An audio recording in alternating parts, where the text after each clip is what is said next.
Bonjour tout le monde. Bon voilà, aujourd'hui j'essaye un nouveau logiciel qui me permettra de faire du stream et où vous allez pouvoir me voir en train de parler avec vous pour vous expliquer un tout petit peu la situation dans laquelle on se trouve niveau météo.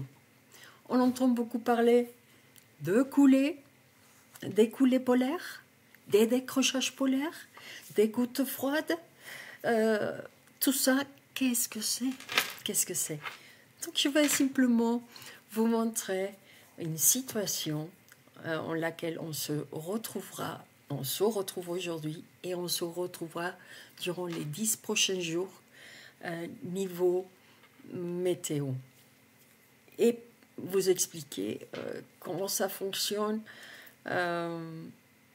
plus visuellement, ces décrochages et ces créations de gouttes froides et comment elles bougent et comment on peut les situer dans cette carte, pour que vous ayez un tout petit peu plus d'idées sur l'influence de ces coulées polaires, ces créations de gouttes froides et l'influence dans notre météo. Voilà. Donc on y va. Donc je vais vous expliquer vite fait. Donc aujourd'hui on se retrouve donc avec cette coulée polaire. On se retrouve avec cette coulée polaire. Il y a mon chien. Qu'est-ce qu'il y a, mon bébé? Oui. Bon, désolé, je ne m'attendais pas, il était tout tranquille. Et là, maintenant, il vient me voir. Oui, mon chéri. Oui. Bon, allez, laisse-moi tranquille. Donc, on se retrouve avec cette coulée polaire qui va se déplacer, on va dire rétrécir un tout petit peu pour aller se positionner sur...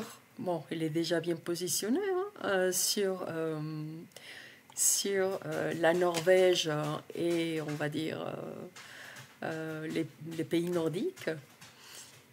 Et bon, cette coulée polaire qui nous apporte des températures en dessous des normales de saison va venir former ce qu'on appelle une goutte froide. Qu'est-ce qu'il y a? Il y a un décrochage polaire qui a lieu. Et ce décrochage, plouc, il nous laisse une petite goutte qu'on appelle goutte froide. Et à l'intérieur, elle contient des dépressions, des basses pressions. Donc pour ce mardi,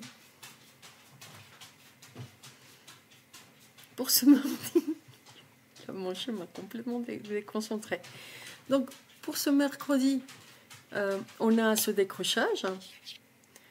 Cette goutte froide qui va venir se fusionner avec une autre descente polaire que pour moi est la plus importante, provenant de la Groenland et l'Islande, et va venir former bien sûr une dépression qui va venir s'installer au nord des îles britanniques. Et comme vous pouvez voir, cette goutte froide qui était ici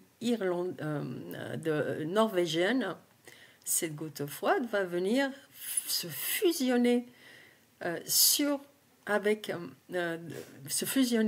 la goutte froide circulant sur les îles britanniques. On voit bien comment ça va se passer ces prochains jours. Après, on peut observer aussi d'autres coulées et d'autres dépressions qui viendront toujours se fusionner avec cette grosse masse de gouttes froides installées sur les îles britanniques, entre les îles britanniques et la mer de Norvège. Il y aura d'autres gouttes froides donc qui vont se former et ils vont venir se fusionner toujours avec cette goutte froide ici. Regardez-moi ça, hop, voilà, petite fusion, hop, et toujours en train de circuler. Qu'est-ce qui se passe? Qu'il y a un blocage. On se retrouve donc avec une dorsale atlantique, des hautes pressions dans la mer Atlantique, ou ce qu'on appelle l'anticyclone atlantique qui essaie de gonfler. Et bon, il est très enflé ici. Et on se retrouve donc avec les coulées froides de l'air polaire en basse latitude. Donc vous voyez ici, elle arrive jusqu'au Portugal. Et tout cet air froid. Et ici, on se retrouve avec donc l'Europe centrale, l'Europe de l'Est, avec des hautes pressions. Vous voyez tout ça, cette partie rouge. Et donc, qu'est-ce qui se passe? Que cette goutte froide reste coincée ici sans pouvoir aller ni à gauche ni à droite. Et faut attendre qu'elle se désintègre, on va dire. Mais à chaque fois qu'elle commence à se désintégrer, elle se retrouve alimentée par des coulées, comme vous pouvez voir ici, une nouvelle coulée d'air, une nouvelle coulée polaire en Groenland, qui va lâcher une petite goutte froide et encore une dépression, qui va venir toujours et très certainement se fusionner vers le 20 juin, encore se fusionner avec la goutte froide qui ne arrête pas de se alimenter par toutes ces dépressions qui circulent et circulent et circulent et qui n'arrivent pas à se désintégrer simplement pour laisser place aux autres pressions. Elles n'arrivent pas. Et donc on se retrouve dans une situation incroyable qui n'est pas vraiment normale pour cette saison. Voilà. Et on se retrouve aussi avec le jet stream qui circule très bas en latitude. C'est ça la situation. Et donc, quand on me demande, Rebecca, est-ce qu'il y aura le soleil? On dépend énormément de cette goutte froide. Donc, quand elle part un tout petit peu vers la Norvège, on a des températures on a des autres pressions qui peuvent venir enfler sur la France et nous apporter un peu de chaleur et du beau temps. Comme ça va être le cas un tout petit peu mercredi et jeudi. Mais dès qu'elle se rapproche des îles britanniques, elle nous influence énormément. Et elle influence énormément nos temps. Elle nous apporte alors des précipitations, des températures très basses pour la saison.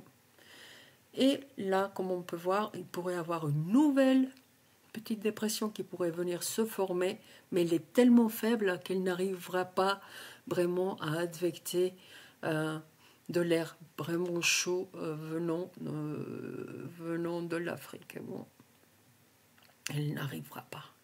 Et regardez-moi, il va encore, voilà, venir. On attend quoi? Que du mauvais temps, quoi. Qu'est-ce que vous dire? Mauvais temps, température fraîche, un peu le temps qu'on a eu maintenant. Et on va complètement dépendre de cette goutte froide et de où est-ce qu'elle y va. Si elle va vers les îles britanniques, si elle va les repositionner sur la Norvège et les pays nordiques. Et aussi on dépend de ces coulées,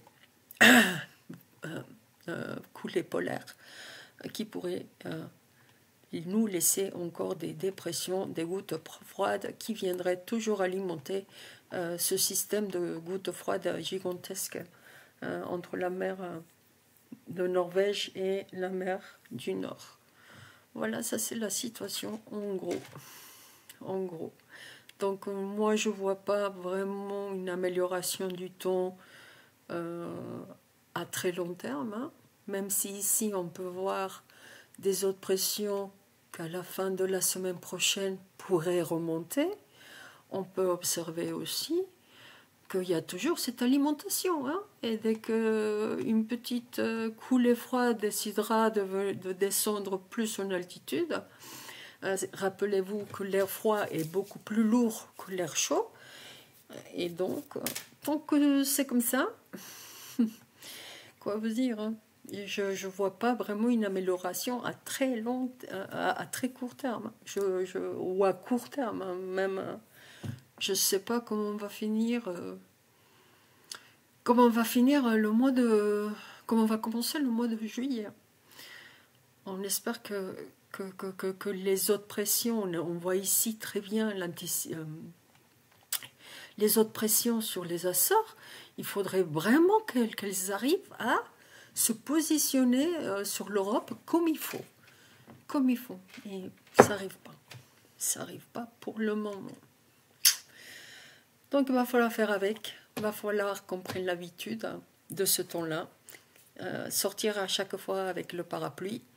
Et dès qu'il y a un rayon de soleil, profiter comme les lézards, sortir, prendre un bon coup de soleil, si on peut, entre les nuages, et profiter du temps comme on peut. C'est tout ce que je peux vous dire. J'espère, j'ai voulu essayer de vous expliquer ça, ce qui est en train de se passer de la façon la plus simple possible. Donc si vous avez des questions, n'hésitez pas à les mettre dans les commentaires. Allez, je vous dis à très bientôt.